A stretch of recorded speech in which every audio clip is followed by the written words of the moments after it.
Hi friends, and welcome back to the channel. If you're new here, I'm Shannon and this is One Spark of Magic. And today we're at Universal's newest park, Epic Universe. And I have been here almost a dozen times now, and I have ridden every single ride multiple times, and I think I am now considered a full-on expert. The sun is setting here at Epic Universe while we count down my favorite rides from worst to best. So let's get started.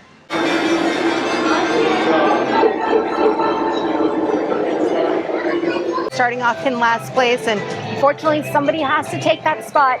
We're over here in Super Nintendo World. Coming in at number 11 is Yoshi's Adventure. It's a slow-moving scenic ride where you hop on the back of Yoshi and cruise through the Mushroom Kingdom. There's a height requirement of 34 inches, and this is best for young kids. Now this ride is cute and it's adorable, and the fact that you get to ride on a Yoshi is a great additive to it. However, the ride time is just so short and there's just not really much to it. You go through, you find the hidden eggs, which aren't very hidden, and then you get the golden egg and then you're done. It's a 30-second ride, and to me it's not worth the time posted, even if it's only 10 minutes.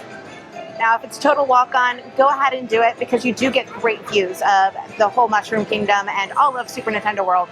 But again, it's short and there's only a couple rooms. To me, this one is not worth it. That's why it's ranked at number 11.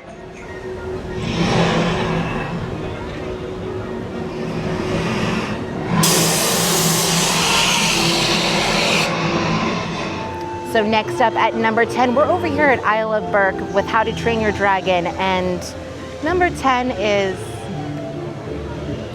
Fire Drill. Now this is a splash battle ride that you get to use your own cannons and shoot different targets, as well as shoot other people on the ride.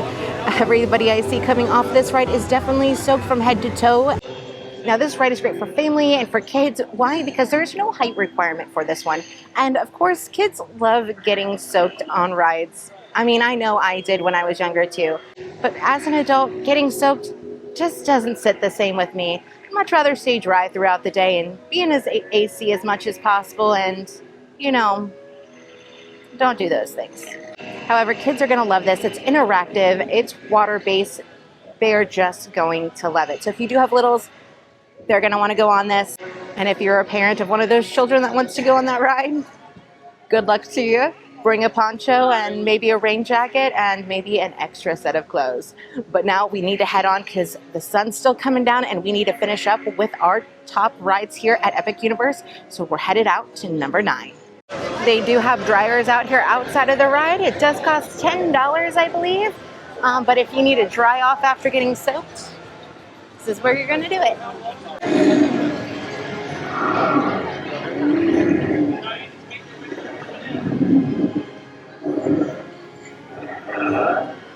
Now we didn't have to travel very far for us to get to our next ride here.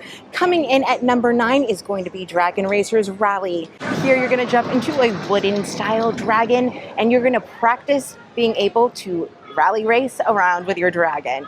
Now here you can make it as thrilling as you want with either moving back and forth, being able to do barrel rolls, or you can smooth sailing and just sail around and watch all the views. This is a great concept of ride, and I actually don't mind this ride at all. Just because it's ranking down low does not mean it's a bad ride. It's just somebody's gonna have to come into 9th place. The main downside of this ride, again, is the timing of it. It's only about a 30-second ride. And by the time you get the hang of what you're doing, it's time to get off.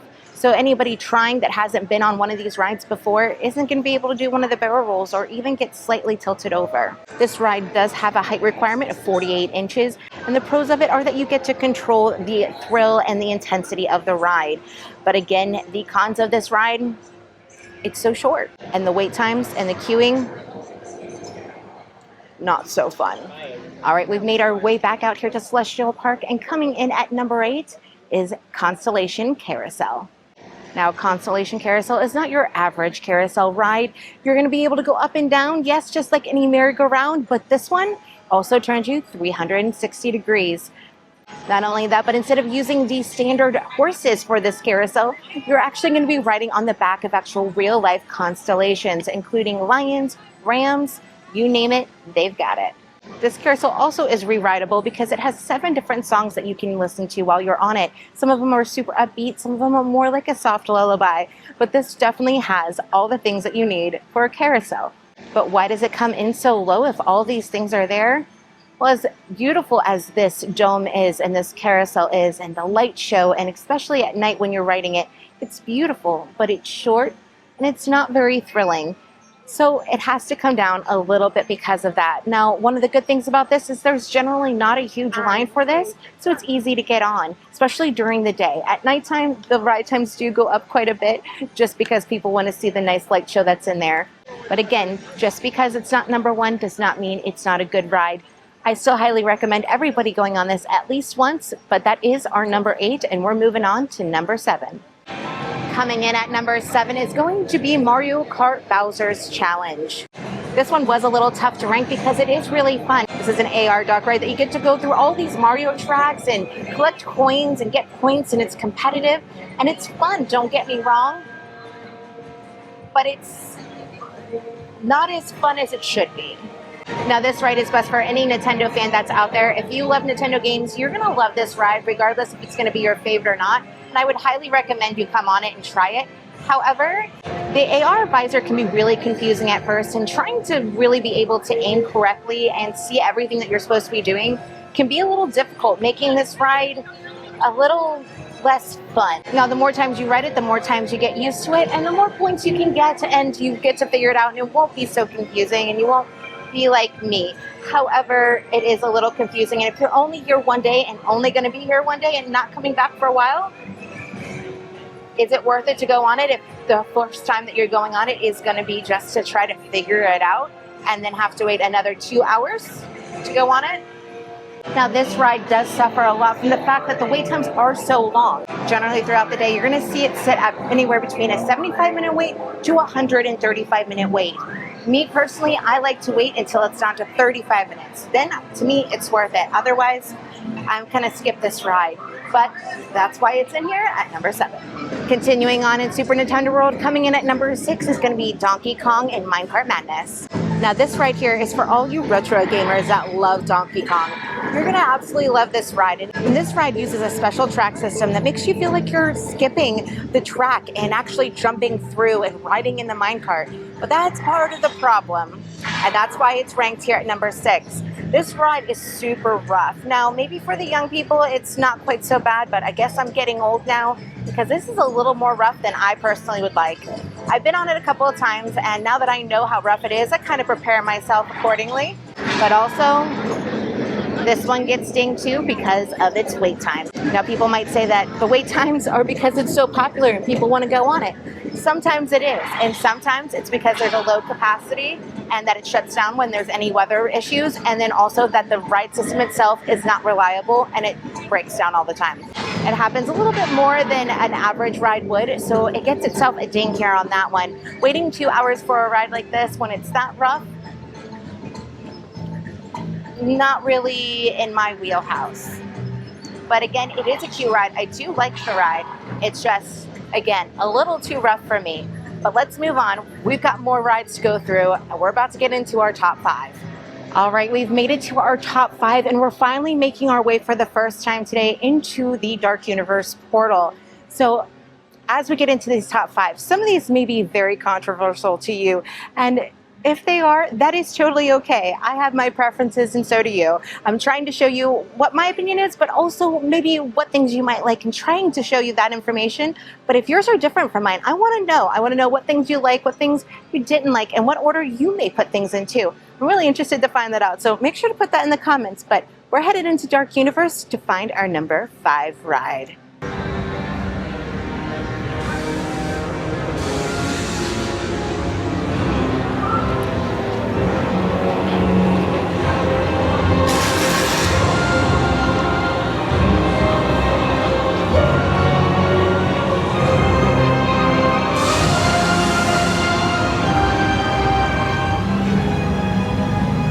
And coming in at number 5 is Curse of the Werewolf. Curse of the Werewolf is a spinning coaster that takes you through the spooky and foggy forest during a full moon.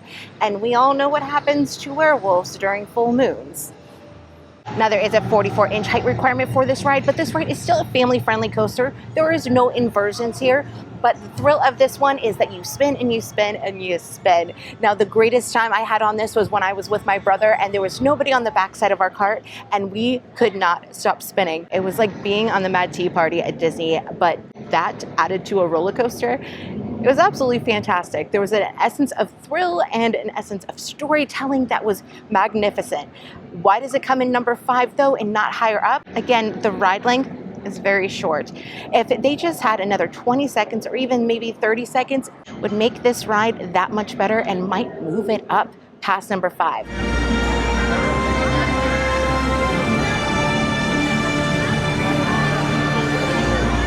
Now coming in at number 4, maybe one of my most controversial picks of the entire list, because I know this is a lot of people's number 1.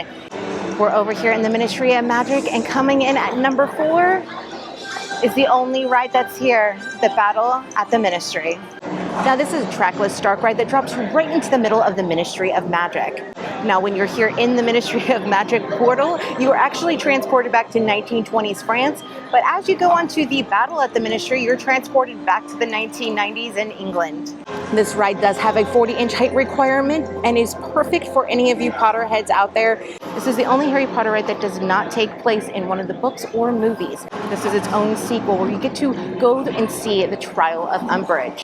As you walk in through this ride, you get to travel through the Floo system, which is a really awesome experience.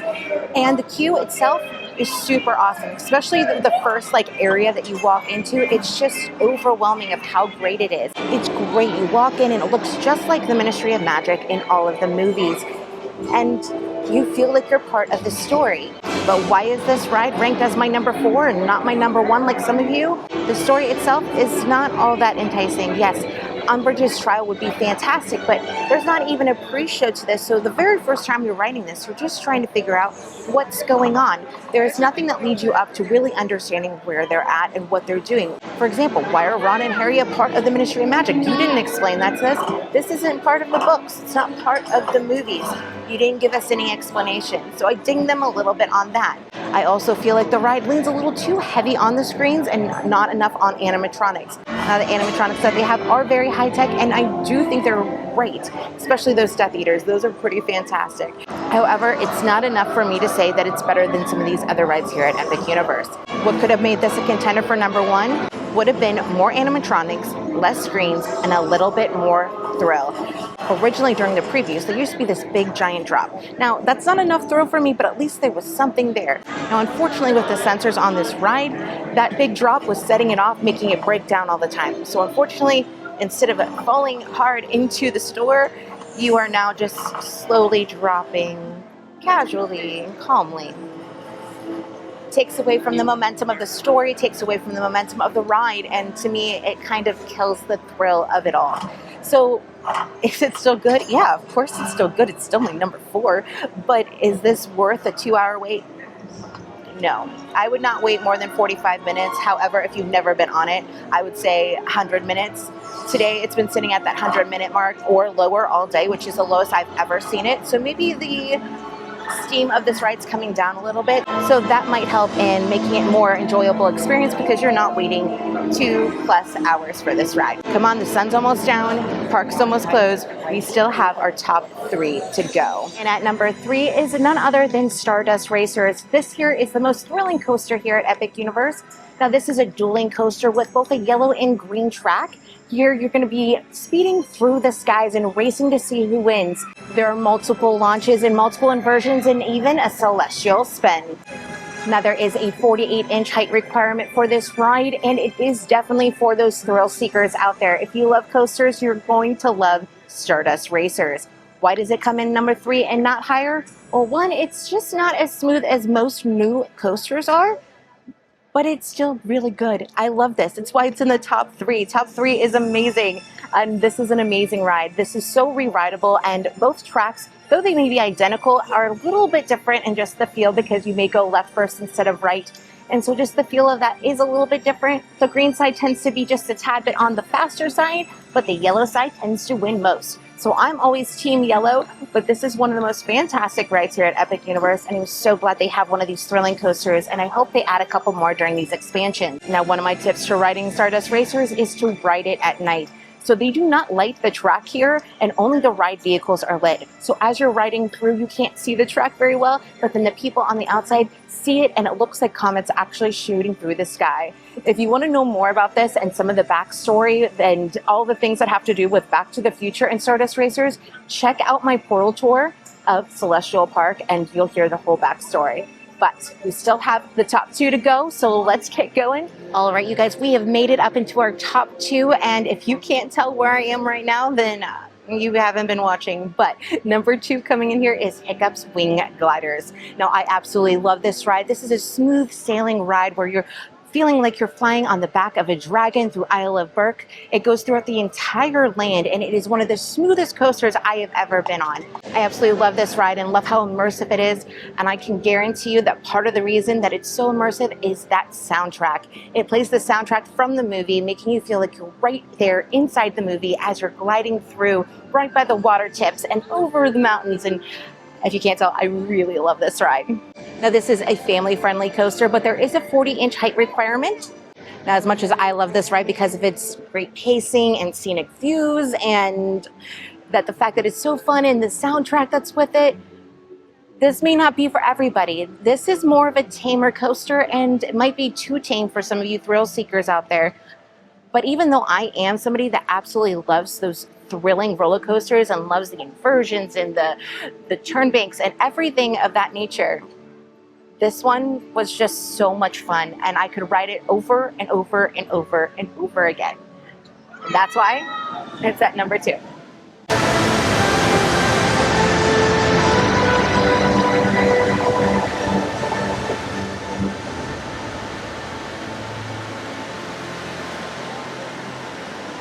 Now we've made it to my number 1 favorite ride here in Epic Universe, and we're back here in Dark Universe, and it's none other than Unchained Monsters. Now, I absolutely love this ride. It's spooky and creepy and immersive and storytelling, and has all the things that I want in a ride. Now, in Monsters Unchained, you get to go through Dr. Frankenstein's manor, and that's where you'll meet Dr. Victoria Frankenstein, his granddaughter. Now, she has created a 2.0 version of Frankenstein's monster, and she's also capturing all the other monsters and doing experiments on them, because she's after one single monster, and that one single monster, once she gets him, she has control over all of the monsters. Throughout the ride, you're going to have to ask yourself the question, who is the real monster? Is it the monsters as we know them ourselves, or is it Dr. Victoria Frankenstein? And that right there is just part of the story, and that's why I love this ride so much. It's so immersive, so re-rideable. I've ridden this ride more than I've ridden any other ride here at Epic Universe. The animatronics in this are just so stellar that you can't help but just be in awe when you see them.